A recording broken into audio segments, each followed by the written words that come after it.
Hammaga assalomu alaykum. O'tgan yakshanba biz Mittivoyga borgandik. Lekin уже почти bir hafta o'tyapti. Men hali mana bu narsani raspakovka qilmadim.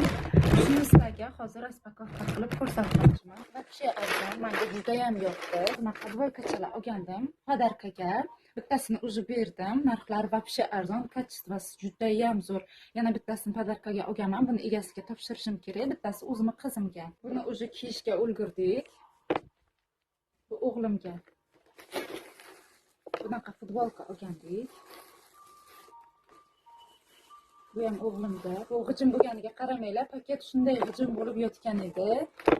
Raspakovka qilishga umuman vaqt topolmayotgan. Mana bu o'g'limga juda ham yarashdi. Men o'zimga ham juda ham yoqdi. Agar shunaqa svet menga mos bo'lsa, o'zim ham kiyardim. Mana bunaqa игрушкаcha oldik. Bu menga emas, o'g'limga emas, qizimga emas, bu erimga игрушка. Представляете? Xullas, bu nima игрушка bu?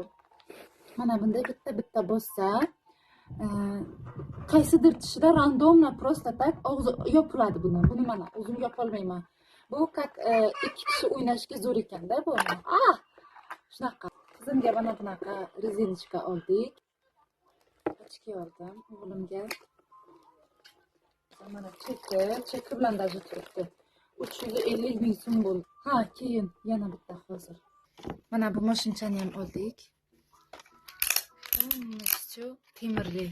Juda ham arzon, menga juda ham yoqdi. Sizlarga maslahatim, tavsiyam, честный отзывы, Mittivoyga обязательно boringlar. Butun O'zbekiston bo'ylab filiallari bor. Men o'zi umrimda birinchi marta Mittivoyga borishim, lekin menga juda ham ma'qul tushdi.